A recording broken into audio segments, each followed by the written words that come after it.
ஆகாஷ்வாணி புதுச்சேரியின் மண்டல செய்திப் பிரிவு வழங்கும்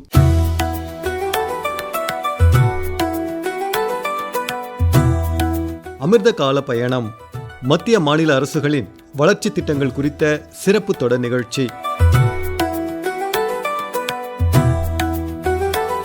இன்று இடம்பெறுவது நஞ்சில்லா வேளாண்மை. புதுச்சேரியில் செயல்படுத்தப்படும் இயற்கை வேளாண் வளர்ச்சிக்கான மத்திய மாநில அரசுகளின் திட்டங்கள் குறித்த சிறப்பு தொகுப்பு நிகழ்ச்சி.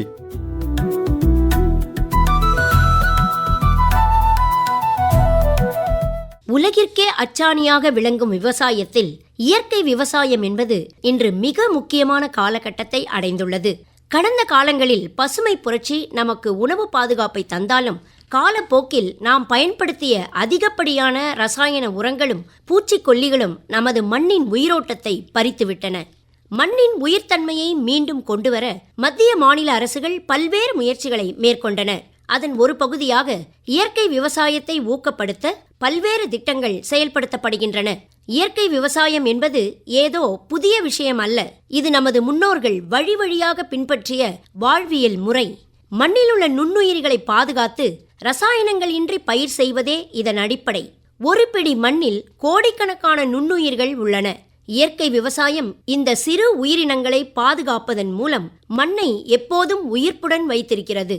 தற்போதைய சூழலில் மீண்டும் நமது பாரம்பரிய வேர்களை நோக்கி திரும்புவதும் இயற்கையோடு இயைந்த விவசாயத்தை மேற்கொள்வதும் காலத்தின் கட்டாயமாக இருப்பதை உணர முடிகிறது.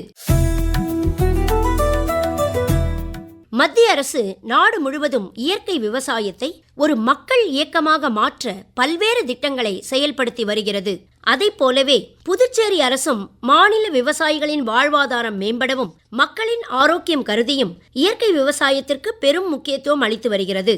புதுச்சேரி வேளாண் துறை மற்றும் பெருந்தலைவர் காமராஜர் வேளாண் அறிவியல் நிலையம் வாயிலாக பல்வேறு உதவிகள் வழங்கப்படுகின்றன. அது மட்டுமல்லாமல் புதுச்சேரி மாநிலத்திற்கென தனித்துவமான இயற்கை விவசாய கொள்கையை உருவாக்கி ரசாயன பயன்பாட்டை படிப்படியாக குறைத்து முழுமையான இயற்கை மாநிலமாக மாற்ற அரசு இலக்கு நிர்ணயித்துள்ளது. இயற்கை விவசாயத்தின் வளர்ச்சிக்கு மத்திய மாநில அரசுகள் பல்வேறு திட்டங்களை செயல்படுத்தி வரும் நிலையில் அது குறித்து தமது கருத்துக்களை நம்மோடு பகிர்ந்து கொள்கிறார் புதுச்சேரி பிரதேச நம்மாழ்வார் இயற்கை உழவர்கள் சங்கத்தின் தலைவர் திரு வேணுகோபால். நமது பாரத பிரதமர் 2014 முதல் வேளாண்மையில் இயற்கை வேளாண்மை என்ற ஒரு கான்செப்டை கொண்டு வந்தார். விவசாயிகள் இயற்கை விவசாயத்தை கைக்கொள்வதன் மூலம் மண் வள மேம்பாடு, நீராதாரங்கள் மேம்பாடு, நஞ்சில்லா நல்ல உணவு அனைவருக்கும் கிடைக்க வேண்டும் என்ற ஒரு நல்ல நோக்கத்தில் பாரத பிரதமர் இந்த திட்டத்தை அறிமுகப்படுத்தினார். வேளாண்மை துறையில் இயற்கை விவசாயத்தில் நேச்சுரல் ஃபார்மிங், தற்சார்பு வேளாண்மை என்பதை அறிமுகப்படுத்தினாங்க. அதனுடைய இது எல்லா விவசாயிகளும் ரசாயனங்கள் பயன்படுத்தாமல் அவர்களிடம் உள்ள இடுபொருட்களை பயிர்களுக்கு பயன்படுத்தி அதன் மூலம் நஞ்சில்லா நல்ல உணவு உற்பத்தி செய்ய முடியும் என்பதை கருத்தில் கொண்டு இதை செயல்படுத்தி வருகிறார்கள். புதுச்சேரியை பொறுத்த மட்டில் புதுச்சேரி பிரதேச நம்மாழ்வார் இயற்கை உழவர் சங்கம், புதுச்சேரி பிரதேச நெல் ஜெயராமன் இயற்கை பழப்பயிர் சாகுபடியாளர் சங்கம் ஒருங்கிணைந்து பாரம்பரிய நெல் ரகங்கள் கிட்டத்தட்ட 2014 முதல் இன்றைக்கு 11 ஆண்டுகளில் ஆண்டுதோறும் தேசிய நெல் திருவிழா நடத்தி அதன் மூலம் பலவித பாரம்பரிய நெல் ரகங்களை விவசாயிகளுக்கு இலவசமாக 2 கிலோ வீதம் கொடுத்து இந்த பாரம்பரிய நெல் ரகங்கள் கிட்டத்தட்ட இன்றைய தேதியில் ஒரு 110 ரகங்கள் புதுச்சேரி இயற்கை விவசாயிகளிடையே பறந்து கிடக்கிறது. அதனை சாகுபடி செய்து அவர்கள் மதிப்பு கூட்டி அரிசியாகவோ அவலாகவோ நொய்யாகவோ நஞ்சில்லாத நல்ல உணவுப் பொருட்களை வழங்கி வருகிறார்கள். இது அல்லாமல் பயிறு வகை, உளுந்து, பச்சைப்பயிறு, துவரை இவைகளை சாகுபடி செய்கிறார்கள். அதே சமயத்தில் எல்லாவற்றுக்கும் தலையாய பொருளாக சிறுதானியங்கள் நேஷனல் மில்லட் ப்ரோக்ராம் 2023 தேசிய சிறுதானிய ஆண்டாகவும் அறிவித்தார். அதே சமயத்தில் தோட்டக்கலைத்துறை மூலமாக மாடி தோட்டம், புறக்கடை தோட்டம், தொங்கும் தோட்டம், இப்படி பலவகை தோட்டங்களை கொண்டு நஞ்சில்லா நல்லுணவு பெறணும்னு ஒரு திட்டத்தையும் செயல்படுத்தி சக்சஸாக கொண்டு வராங்க. 2030க்குள் இயற்கை இந்தியா எல்லா மாநிலத்திலும் இயற்கை வேளாண் இதுதான் பாரத பிரதமர் மேற்கோள் காட்டி செயல்படுத்தி வரார். இயற்கை விவசாயத்தை மேற்கொள்வதால் விளைபொருட்களின் உற்பத்தியோ வருமானமோ குறையாது என்றும், தற்போது இயற்கை விவசாய பொருட்களை வாங்குவதில் மக்களின் ஆர்வம் அதிகரித்துள்ளதாகவும் கூறுகிறார் திரு வேணுகோபால். உழவுல இருந்து அறுவடை வரைக்கும் 20,000 எல்லா செலவும், 10,000 இடுபொருளுக்கான செலவு, ஆக மொத்தம் 30,000 செலவு பண்ணி ஒரு ஏக்கரில் 30 மூட்டை எடுக்கிற ஒரு விவசாயி அந்த 10,000 இடுபொருளுக்கு செலவு பண்ணுகின்ற பணத்தை தற்சார்பு முறையில் தன்னிடமுள்ள நாட்டு பசுயின சாணம், கோமியம் மற்றும் வெளியில் கிடைக்கக்கூடிய பலவித மூலிகைகள், 5 இலை சாறு, மொய், 10 இலை சாறு போன்றவற்றையும், அதே சமயத்தில் உயிராற்றல் வேளாண்மை இடுபொருட்கள் ஒரு ஏக்கருக்கு கொம்பு சாண உரம் 30 அல்லது 50 கிராம், கொம்பு சிலிக்கா 1 கிராம் அல்லது 2 கிராம், இதுவே போதுமானது. இவைகளுடன் மூலிகை சாண உரம் இதை பயன்படுத்தினா போதும். மொத்தத்தில் கணக்கு பற்றி பார்க்கும்போது ரசாயன உரம் செய்யும்போது ஒரு ஏக்கருக்கு 30,000 போது இடுபொருள் செலவு 10,000. அதுவே இயற்கை விவசாயத்தில் செய்ய வரும்போது 1,000 ரூபாய் செலவு. அதுவே பயோடைனமிக் உயிராற்றல் வேளாண்மை செய்யும்போது 100 ரூபாய் ஒரு ஏக்கருக்கு செலவு. இப்படியாக கடைசி நேரத்தில் 0 பட்ஜெட் தற்சார்பு வேளாண்மை, நம்மகிட்ட இருக்கிறது மட்டும் போடுவோம், உழவும், விதைப்போம், அறுப்போம் என்ற மாதிரி ஒரு கான்செப்டில் இப்போ நாங்கள் செயல்படுத்தி சக்ஸஸ் ஆகிட்டோம். எந்த காரணத்தை கொண்டும் விவசாயிகளுக்கு உற்பத்தி குறையவில்லை.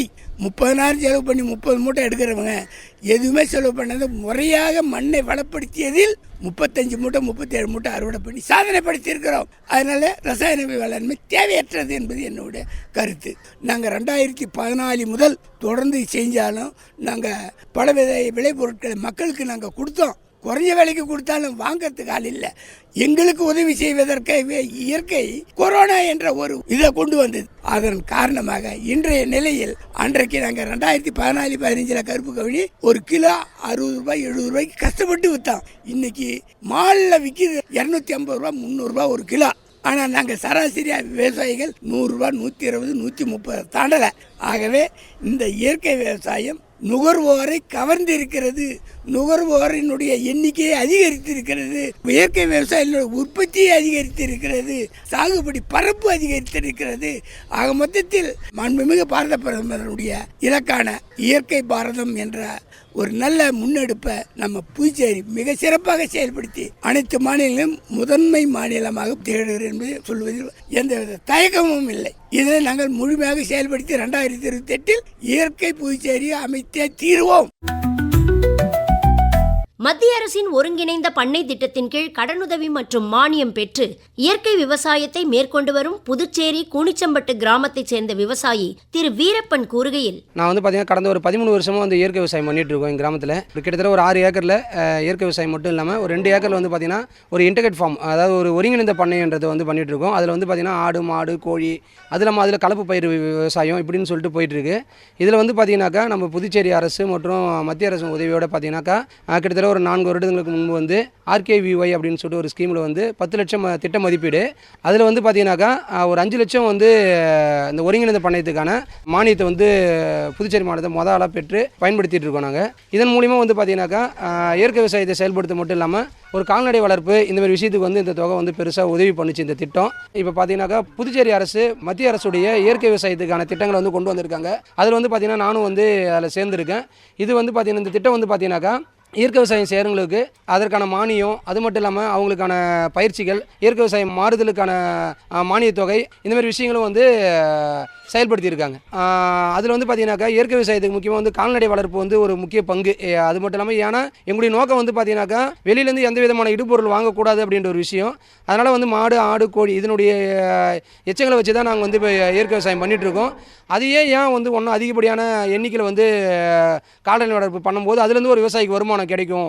ஏன்னா ஒரு விவசாயம் வேளாண்மை பண்ணும்போது பார்த்தீங்கன்னாக்கா ஒரு 6 மாதத்துக்கு ஒரு 1 இயருக்கான ஒரு வருமானம் மட்டும்தான் இருக்கும்.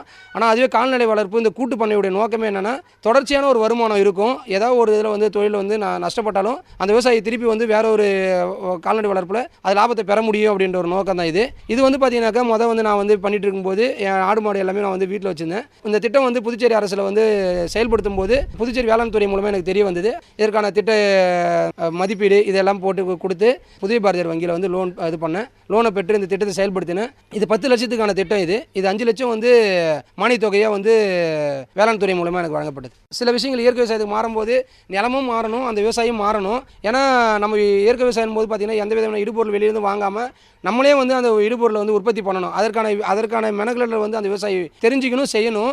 அது மட்டும் இல்லாமல் நம்முடைய பொருளை வந்து இயற்கை விவசாயத்தில் வந்து பார்த்திங்கன்னா மதிப்பு கூட்டி விற்பனை பண்ணணும். ஏன்னா இதில் வந்து இயற்கை விவசாயத்தில் ஒரு விஷயம் என்னென்னா விவசாயியாகவும் இருக்கணும், அவர் ஒரு வியாபாரியாகவும் இருக்கணும். அப்படி இருக்கும்போது மட்டும்தான் லாபகரமாக கொண்டு போக முடியும். நான் இயற்கை விவசாயத்தில் உற்பத்தி பண்ணிவிட்டு அதையும் திருப்பி ஒரு இடைத்தரகர்கிட்ட நம்ம கொடுத்துட்டோம்னாக்கா திருப்பி நம்ம வந்து கெமிக்கல் விவசாயத்தில் எப்படி நஷ்டத்தை படுறோமோ அதுமாரி தான் இருக்கும். அதனால் இயற்கை விவசாயம் பண்ணுற விவசாயி ஆரம்பத்தில் சின்ன தொந்தரவுகள் இருந்தாலும் அந்த பொருளை மதிப்பு கூட்டணும். உதாரணத்துக்கு நெல் கிடைக்குதுன்னா நெல்லை வந்து விதைக்கி கொடுக்கலாம், இல்லைனா அந்த நெல்லை வந்து அரிசியாக மாற்றி விற்பனை செஞ்சாக்கா நல்ல லாபகரமாக இருக்கும். இப்போ நாங்கள் அப்படி தான் எந்த ஒரு பொருளையும் உதாரணத்துக்கு இப்போ எங்ககிட்ட வந்து பார்த்தீங்கன்னாக்கா நெல் கிடைக்குது, பாரம்பரிய வெரைட்டி ஒரு வருஷத்துக்கு வந்து 10 வெரைட்டி பண்ணுறோம். அதை வந்து அரிசியாக தான் மாற்றி கொடுக்குறோம், இல்லை விதை நல்லா கொடுக்குறோம்.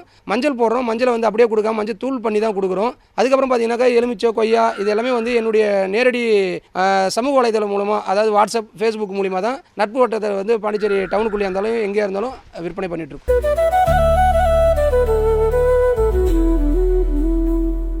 இயற்கை விவசாயம் என்பது வெறும் லாபம் ஈட்டும் தொழில் மட்டுமல்ல, அது அடுத்த தலைமுறைக்கு நாம் விட்டு செல்லும் ஆரோக்கியமான சொத்து. மத்திய மற்றும் மாநில அரசுகள் வழங்கும் திட்டங்களை பயன்படுத்தி நமது புதுச்சேரி மாநிலத்தை ஒரு பசுமை புரட்சி நிலமாக மாற்றும் முயற்சியில் ஈடுபட்டுள்ள நமது விவசாயிகளை நாமும் வாழ்த்துவோம். மண்ணை காப்போம், மக்களை காப்போம்.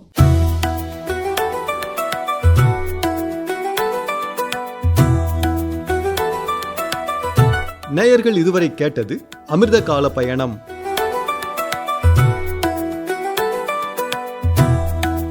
மத்திய மாநில அரசுகளின் வளர்ச்சி திட்டங்கள் குறித்த சிறப்பு தொடர் நிகழ்ச்சியில் இன்று இடம்பெற்றது நஞ்சில்லா வேளாண்மை.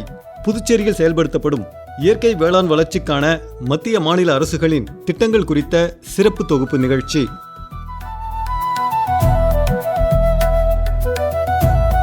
இணைப்பு குரல் எஸ். மலர்விழி. நிகழ்ச்சி அமைப்பு பிபின் ஜஸ்நாத். அமைப்பில் உதவி பி. இளஞ்செழியன். படைப்பு ஆகாஷ்வாணி புதுச்சேரியின் மண்டல செய்தி பிரிவு.